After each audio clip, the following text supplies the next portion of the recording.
America के राष्ट्रपति पद पर डोनाल्ड ट्रंप की वापसी से दुनिया पर क्या असर पड़ेगा, इस पर बहस और चर्चा हो रही है। इस वापसी का कारोबार, आपसी रिश्ते और हित बनेंगे या बिगड़ेंगे, इसका आकलन हर एक देश कर रहा है।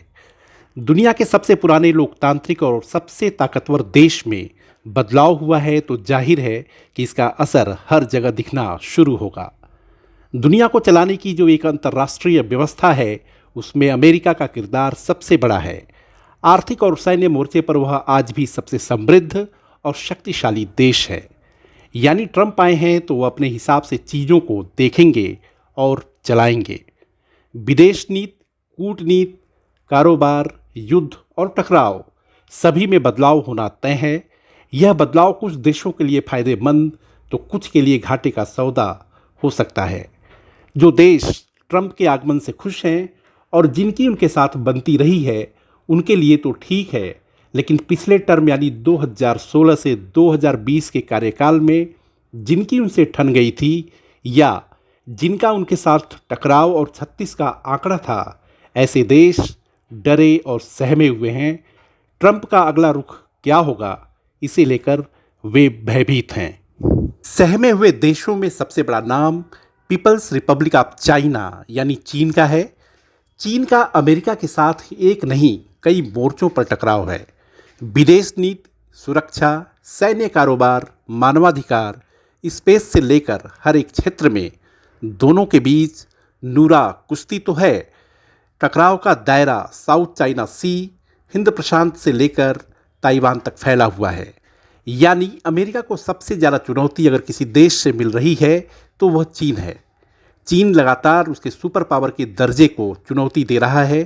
क्योंकि ट्रंप अपने पहले कार्यकाल के दौरान चीन पर नकेल कसने के लिए कई तरह के कदम उठा चुके हैं। चीन के प्रति उनका जो रुख और रवैया है, वह दोनों देशों के बीच गतिरोध और टकराव को नए सिरे से बढ़ाएगा। खासकर कारोबार ऐसी दुखती रग है जहां ट्रंप सबसे पहले चोट कर सकते हैं। यहाँ हम आज बात अमेरिका और चीन के व्यापारिक रिश्ते और कारोबार की करेंगे। एक समय ऐसा भी था जब चीन और अमेरिका के बीच कोई व्यापार नहीं होता था। 1949 में चीन के गठन के बाद से 3 दशकों यानी 30 सालों तक एक तरह से दोनों देशों के बीच व्यापारिक रिश्ते नहीं थे। करीब 3 दशक के बाद चीन में डेंग सियापिंग ने आर्थिक सुधार करने शुरू किए। फिर 1979 में दोनों देशों ने अपने रिश्ते सामान्य किए। साल 1986 में चीन ने general agreement on tariff and trade में शामिल हुआ। फिर इसके बाद दिसंबर 2001 में वह विश्व व्यापार संगठन, जिसे WTO कहा जाता है, उसका सदस्य देश बना। WTO से पहले भी अमेरिका और चीन के बीच कारोबार बढ़ रहा था, लेकिन इस संगठन में शामिल होने जाने के बाद दोनों देशों के बीच कारोबारी रिश्ते तेजी से सामान्य और आगे बढ़ने लगे। इसका नतीजा यह हुआ कि अमेरिका और पश्चिमी देशों की कंपनियां सस्ती मजदूरी और कम लागत की लालच में बड़ी संख्या में चीन में निवेश करना शुरू किया। फिर धीरे धीरे चीन मैन्युफैक्चरिंग यानी उत्पादन का सबसे बड़ा हब बन गया। चीन में सस्ते सामान बनकर अमेरिका समेत पूरी दुनिया के बाजार में पहुंचने लगे। अमेरिका और चीन के बीच कारोबार कई गुना बढ़ गया, लेकिन इस व्यापार में भारी असंतुलन भी है। अभी अमेरिका करीब 200 अरब डॉलर का सामान चीन को निर्यात करता है, तो चीन का अमेरिका को निर्यात 448 अरब डॉलर का है। मतलब व्यापार का फ़ायदा चीन को ज़्यादा है। 2020 से पहले 2018 के आसपास जब ट्रंप प्रशासन ने चीन के सामानों पर टैरिफ बढ़ाया, तो चीन का निर्यात, जो कि उस समय 558 अरब डॉलर था, वह लुढ़क कर 2020 में 449 अरब डॉलर पर आ गया। इसके बाद बाइडेन प्रशासन में चीन का अमेरिका को निर्यात फिर बढ़ना शुरू हुआ और फिर इसमें कमी आनी शुरू हुई। जाहिर है कि इस कारोबार से दोनों देशों को फायदा हुआ है। अमेरिकी वस्तुओं एवं सेवाओं के लिए चीन सबसे बड़े बाजारों में से एक है, वहीं अमेरिका भी चीन के लिए सबसे बड़े बाजारों में से एक है। यानी दोनों को एक दूसरे की ज़रूरत है। अमेरिका में चीनी सामानों के पहुंचने से वहां वस्तुओं की कीमत कम हुई और इससे अमेरिकी कंपनियों को बड़ा फ़ायदा पहुंचा। लेकिन इन सस्ते सामानों की कीमत अमेरिका को चुकानी भी पड़ी।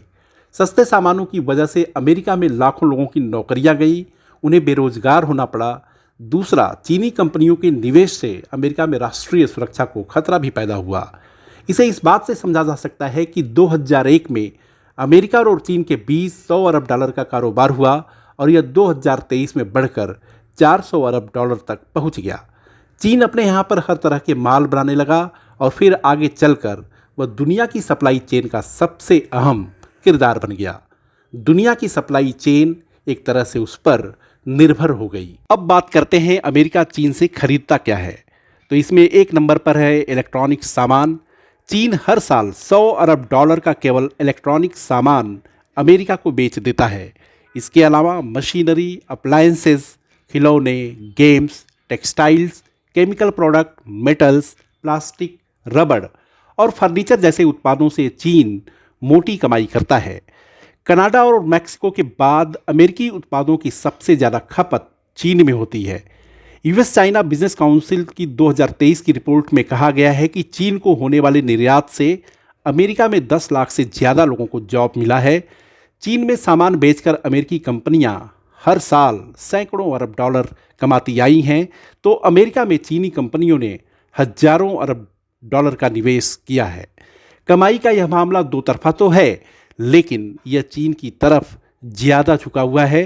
ट्रंप इसी व्यापारिक असंतुलन को पाटने के लिए चीनी उत्पादों पर टैरिफ बढ़ा सकते हैं। अपने पहले कार्यकाल में ट्रंप ने राष्ट्रीय सुरक्षा का हवाला देकर चीन की बहुत बड़ी टेलीकॉम कंपनी हुवेई को ब्लैकलिस्ट कर दिया।